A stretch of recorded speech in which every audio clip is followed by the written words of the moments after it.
تیری خاطر ہو میرا جینا میرا مرنا.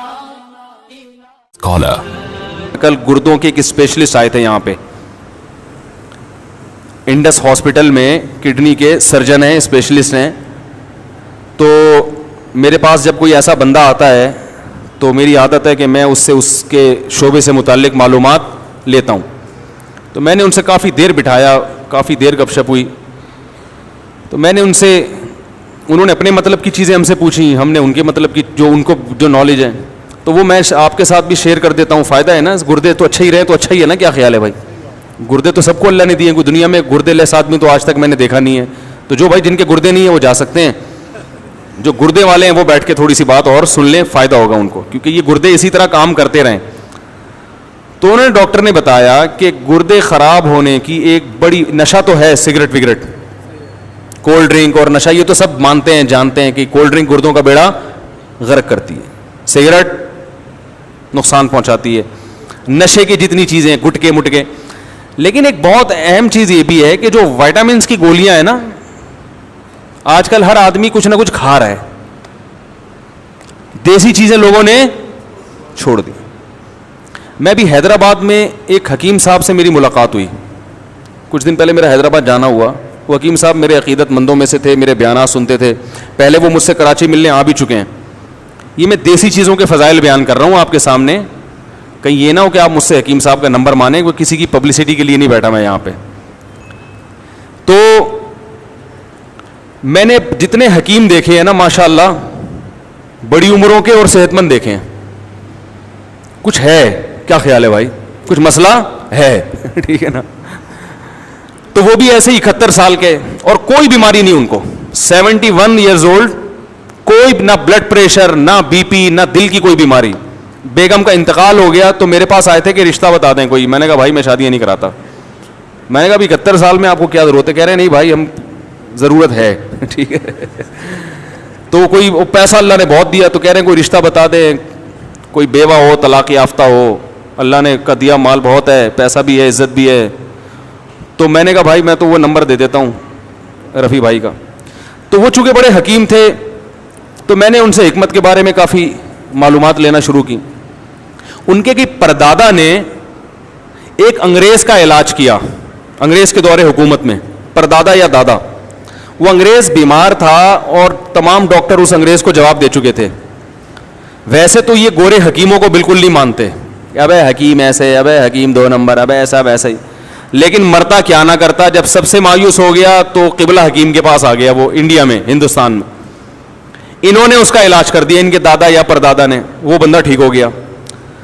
تو اس گورے نے, آفیسر تھا وہ مرتے مرتے اللہ نے اس کو زندگی دی. تو اس نے کہا بھائی بتائیں کیا چاہیے آپ کو, کتنے پیسے چاہیے, پراپرٹی چاہیے تو میں پراپرٹی دینے کے لیے تیار ہوں, کیا چاہیے. تو یہ بڑے عقل مند تھے قبلہ حکیم, کوئی بادام وادام کھاتے ہوں گے. انہوں نے کہا بھائی ایک سرٹیفکیٹ بنا دو, اس پہ اپنی اسٹیمپ لگا دو کہ میں نے تمہارا علاج کیا ہے جبکہ تم لا علاج تھے. یہ سرٹیفکیٹ میری اولادوں میں چلے گا. یہ ایک حکمت کی دلیل ہوگی. کس کے ہاتھوں سے لکھی ہوئی؟ گورے کے, انگریز کے ٹھیک ہے نا. کہ بھائی حکیم بھی اتنے خالی, بولو نا کیا ہو گیا, اتنے خالی نہیں ہوتے جتنا ان کو سمجھا جاتا ہے. تو ایک سرٹیفکیٹ, ایک اسٹیمپ, تو وہ ابھی تک ان کی نسلوں میں چلا آ رہا ہے, اس گورے کے ہاتھ سے لکھی ہوئی تحریر اور اس کی اسٹیمپ. وہ آفیسر تھا. تو یہ حکیموں کی صحتیں اتنی اچھی کیوں ہوتی ہیں؟ اس لیے کہ تمام دوائیں بچوں کی پہنچ سے دور رکھتے ہیں اور خود بھی ان کی پہنچ سے دور رہتے ہو. دوا کا اصول ہے شدید ترین ضرورت کے بغیر استعمال نہ کی جائے. آج ذرا آئرن کی تھوڑی سی کمی, آئرن کے کیپسول پھانکنا شروع کر دیے.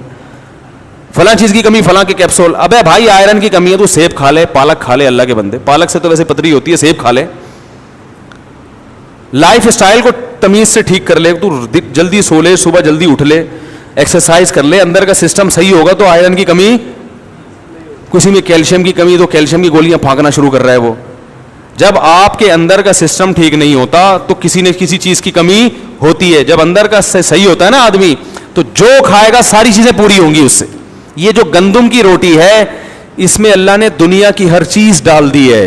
اسی سے ہڈی بھی بنے گی, اسی سے آنکھوں میں بینائی بھی آئے گی, اسی سے بال بھی گرو کریں گے. گندم کو, میرا ایک بیان سن لیں دوبارہ, آڈیو بیان ہے, گندم کی روٹی. تو جب اندر کا سیٹ اپ صحیح نہیں ہوتا تو پھر ساری چیزیں کیا ہو جاتی ہیں.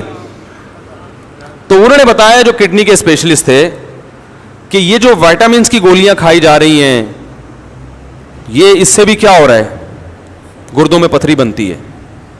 تو اور بہت ساری کافی مفید معلومات, اللہ ان کو ان کی عمر میں برکت دے, کم از کم ان کے گردے اللہ صحیح رکھے, ٹھیک ہے نا. ٹھیک. تو انہوں نے میں کڈنی کے بارے میں اتنی اچھی معلومات دی. تو دواؤں, پیناڈول ہے, ذرا سی ٹینشن ہوئی, تھکاوٹ ہو رہی ہے, 2 گولیاں پیناڈول پھانک کے, ابے بھائی تجھے تھکاوٹ ہو رہی ہے, سو جا, تو آرام کر لے, تھوڑا گرم پانی سے نہا لے, کیا خیال ہے, تھوڑے پٹھے وٹھے کیا ہو جائیں گے, کھل جائیں گے, مالش کر لے. ٹھیک ہے. تو یہ چیزیں ہوا کرتی تھی. میں نے بڑے بڑے حکیم دیکھے ہیں, بوڑھے ایسی فٹنس. ہمارے محلے میں ایک حکیم, ہاں یہ مطلب نہیں ہے کہ ہر حکیم اس قابل ہے کہ علاج کرائیں, ان میں بڑے بڑے فراڈی بھی پڑے ہوئے ہیں بھائی. ایسٹرائڈ کھلا رہے ہوتے ہیں مریضوں کو نا, دواؤں میں ڈال کے وہ ایک دم فٹ فاٹ ہو جاتا ہے. تو اس میں بہت فراڈ بھی بہت ہے, لیکن اس کا یہ مطلب نہیں ہے کہ جو حکمت کا طریقہ علاج ہے وہ طریقہ علاج ہی غلط ہے. بہت ساری چیزیں آج بھی, اور آپ کو ایک بات بتاؤں, حکیموں کے جو نسخے ہیں, کئی نسخے ایسے 1000 سال سے چلے آ رہے ہیں, اب تک کوئی سائڈ افیکٹ ان کا سامنے نہیں آیا. جوارش جالینوس 1000 سال پرانی ہے, حکیم جالینوس نے ایجاد کی تھی, یہ 1000 سال سے چلی آ رہی ہے. کہ نام کتنا اچھا ہے, جوارش جالینوس ہے بھائی. اور آپ کو بتا دوں 2-4 چیزیں گھر میں لا کے رکھ لیں, وہ کھایا کریں.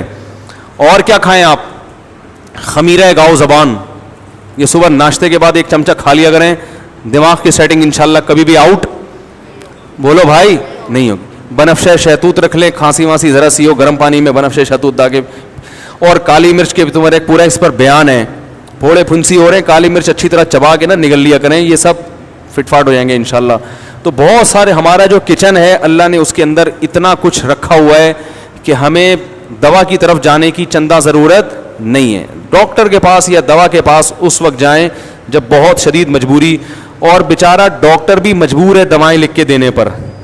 ڈاکٹر یہ کہتے ہیں کہ ان کمبختوں کو دوا لکھ کے نہ دو تو یہ سمجھتے ہیں کہ ہمارا علاج ہو ہی نہیں رہا ہے, وہ دوبارہ ڈاکٹر کے پاس آتے ہی نہیں ہیں. اور جتنے بھر کے کیپسول لکھ کے دے گا نا, لوگ سمجھتے ہیں یہ ہے بہترین ڈاکٹر. سمجھ رہے ہو؟ تو ڈاکٹر بھی کیا ہے, بولو نا. میں ایک ڈاکٹر کے پاس گیا, میری بچی کے وہ ایسے پتہ نہیں وہ پورے پھوڑے پھنسی کیا پورا عجیب سا ہو گیا تھا اس کا, گرمیوں میں نا اسکن خراب ہو گئی, چھوٹی بچی تھی. میں ڈاکٹر کے پاس گیا, ڈاکٹر صاحب نے کہا یار یہ جو گرمیاں ختم ہوں گی خود ہی ٹھیک ہو جائے گا. یہ ایک کریم لکھ کے دی, بس اس سے زیادہ کچھ کھلانے کی ضرورت نہیں, یہ ایک ٹائم پورا کر کے بیماری ختم. اب ایسے ڈاکٹر کے پاس لوگ جاتے ہیں, بولیں گے نہیں یار بچی کی اسکن کا مسئلہ, اور مجھے ایسے ہی بول دیا کہ یہ کریم لگاؤ اور بس جاؤ ٹھیک ہو جائے گا, اور وہ ٹھیک ہو بھی گئی. وہ تو ایسے ہی ڈاکٹر ہوگا, بیٹھتے ہی کیا کرے, سب سے پہلے ایک انجیکشن ٹھوکے, پھر اتنی دوائیں لکھ کے دے, پھر یہ صبح شام. ایک نفسیاتی اثر ہے, لوگ اس سے زیادہ متاثر ہوتے ہیں. تو ایلوپیتھی کی بھی بہرحال ایک طریقہ علاج ہے, لیکن حتی الامکان کوششیں کیا کریں بھائی, چھوٹی موٹی بیماریوں میں دوا کھانے کی کوشش نہ کیا کریں, ویسے ہی ٹھیک ہونے کی کوشش کیا کریں. ٹھیک ہے, پرہیز کے ذریعے, کالی مرچ کے ذریعے, لہسن کے ذریعے. اب لہسن ہے وہ کولیسٹرول کو ختم کرتا ہے باڈی سے, تو پہلے سے ہی کولیسٹرول کو ختم کرنے کے لیے لہسن کھانا شروع کر دیں, بجائے اس کے کہ بعد میں اتنا بڑھ جائے کہ آپ کو پھر ہاسپٹل میں ایڈمٹ ہونا پڑے, پھر آپ کو بھاری بھرکم ٹیکے لگیں. تو بہتر نہیں ہے کہ ایک عمر کے بعد صبح آپ نے ناشتے کے بعد ایک لہسن پھانک لیا, تو سیٹنگ تھوڑی سی انشاءاللہ صحیح رہے گی. بلکہ ناشتہ اتنا ہلکا کیا کہ کولیسٹرول پیدا ہی نہ ہونے دیں. کیا خیال ہے بھائی؟ نہیں آ رہی تو رہنے دیں, ایسے ہی ٹھیک ہے بھائی. تو یہ گردے کی جو بیماری ہے نا, یہ اس سے بڑا گہرا تعلق ہے گولیوں سے اور سگریٹ اور یہ کولڈ ڈرنک وغیرہ, ان چیزوں سے. ہر دوسرا تیسرا آدمی گردوں کا مریض بنا ہوا ہے. اور یہ جو پریگنینسی میں خواتین کو گولیاں کھلائی جاتی ہیں اکثر وٹامنس کی, ان کی زیادتی پھر بگاڑ دیتی ہے کیس. ان عورتوں کے کڈنی میں مسئلہ ہوتا ہے. پرانے زمانے میں خواتین کو پریگنینسی ہوتی تھی, دیسی گھی کھلایا جاتا تھا, پھل فروٹ کھلائے جاتے تھے, بچے کی ولادت کے بعد بھی وہ دودھ جلیبیاں لائی جاتی تھیں. اب یہ تکلفات لوگوں نے چھوڑ دی ہیں, اب وہ ٹیبلٹ پہ آ گئے ہیں. بھائی ٹیبلٹ تو پھر یہی کرے گی, دودھ جلیبی کھایا کرو. مفتی طارق مسعود صاحب, میرے والد صاحب خواجہ تقی الدین شدید علی ہیں, اور ان کو ڈائلیسس میں ڈال دیا. اب دیکھو یہ بھی ڈائلیسس کا کیس ہے نا گردوں کا. اللہ تعالیٰ ان کو شفا عطا فرمائے, دل سے دعا ہے بھائی. ڈائلیسس پہ جانے سے پہلے کڈنی کا خیال کر لیں تو زیادہ اچھا ہے میرا خیال ہے.